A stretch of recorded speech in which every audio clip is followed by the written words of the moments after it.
Good morning. Welcome. Hello. I just took a shower. I'm not a regular showerer, despite being a regular worker-outer. So today I figured I would hose off and get my hair all clean. So I got it drying up in a little piece of some t-shirt material. Oh, starting to come off. Okay. All right, so today, let me know when you're here if you can get this live. I know I've got a couple gals that are at home today, maybe.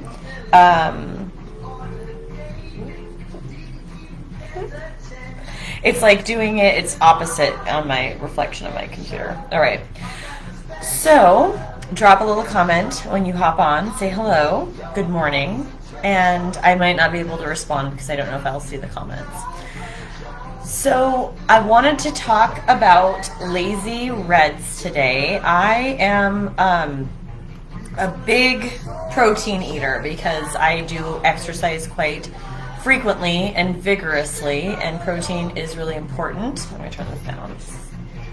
Protein is really important for building muscle and for energy also. So my kids now, whenever they're eating something for breakfast like cereal, I'm usually encouraging them, if not forcing them, to eat something that is also protein so that they have a little bit more stretching out their like super carb-laden breakfast.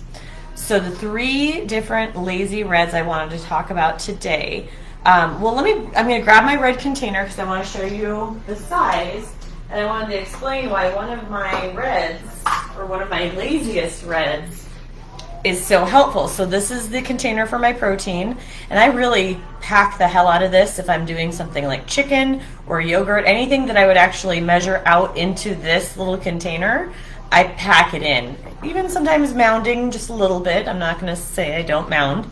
But this is just a good guideline for how much protein per serving I should be eating.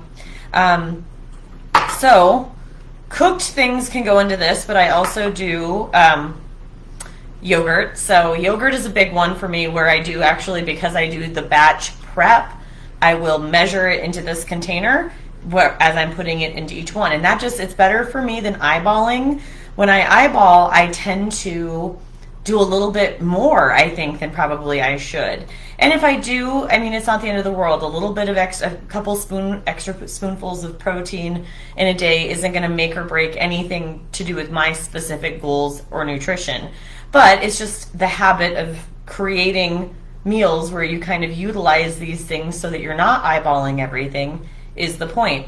So I use this container to measure out my Greek yogurt. And this, I do also want to mention, when I purchase yogurt, I do try to get fat in mine, because I do, when I see things that say fat-free or low-fat, that to me is equivalent to they've added things to that product that don't need to be there just to say that it takes some of the fat out. I'm not afraid of fat.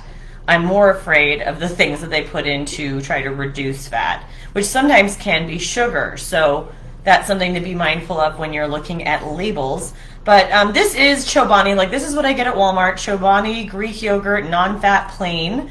It is about 16 grams of protein per serving. So, I mean, when you think about that, this does indicate that it's a 3/4 cup serving.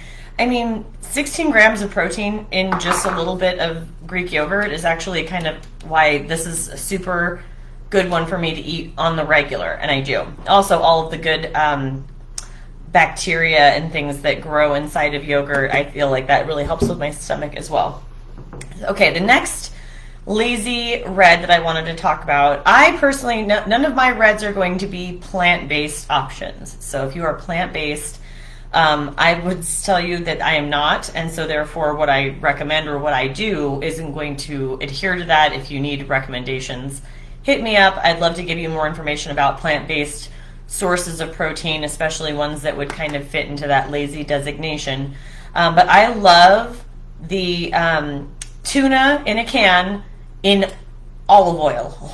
Olive oil.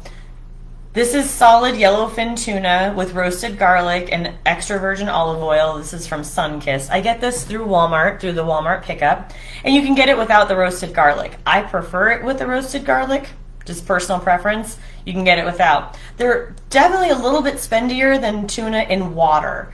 If you want to get tuna in water and put your own olive oil on it, like, have at it. But this is just super easy and convenient for me. I don't have to have a can opener because all the lids just peel right off. And this is one of the ways that I get a little, like, I don't have to measure something out because it's already in a 4.5 ounce can. And if you refer to your food list, it will tell you that I believe a can of tuna is considered equivalent to one red container. So I don't measure this out.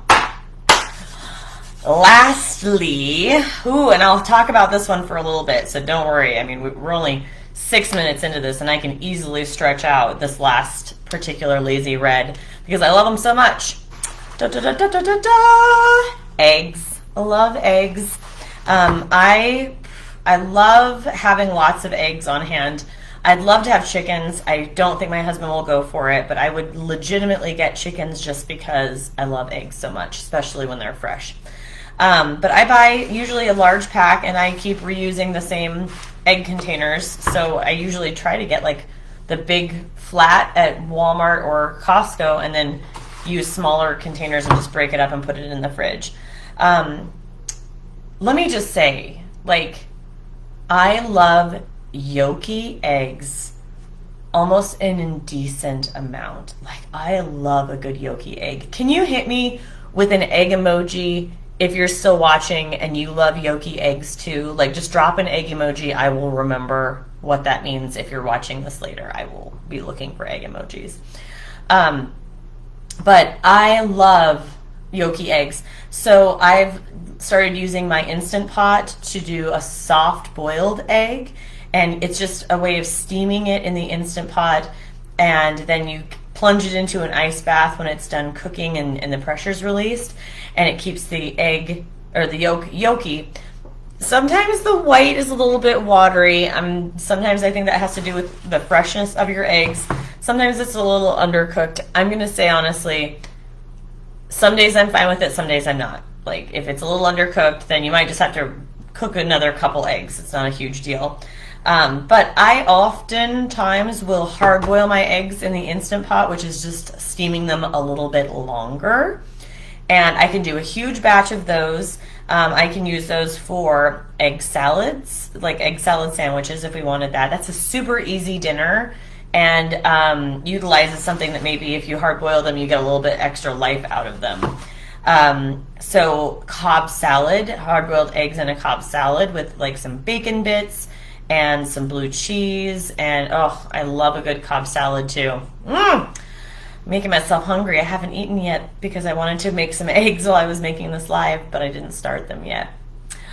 And also things like 2 eggs. That was the big piece I wanted to share about why this is my lazy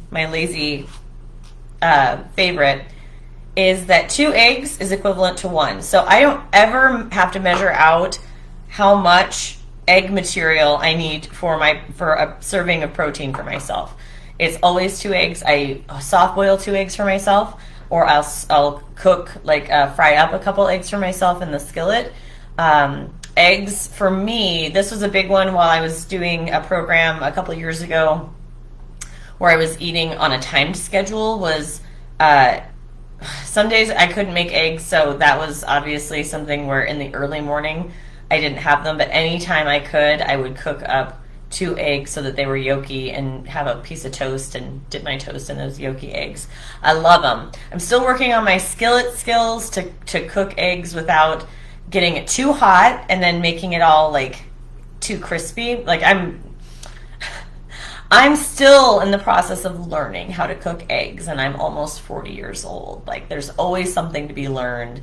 Just because you don't cook eggs well now does not mean you're not capable of cooking eggs well in the future. So, those are my 3 lazy reds. It was Greek yogurt, canned tuna, and 2 eggs, however you choose to have them. I hope this is helpful, and if you have any suggestions of your own for things that you like that are easily prepped for, I mean, I just came up with these 3 because these are the ones I eat all the time. But if you have some that you use all the time, I'd love to hear about them, so please drop them in the comments.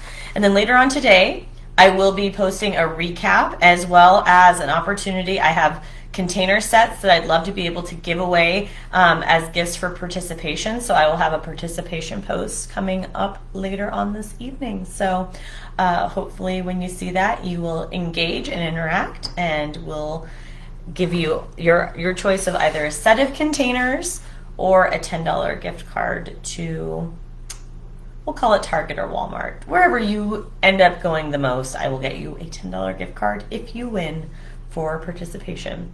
But I'm still coming up with what that looks like. So this is what's so much fun, is I get to make it all up as I go along to some degree, which is terrifying, but at the same time, it's exhilarating AF.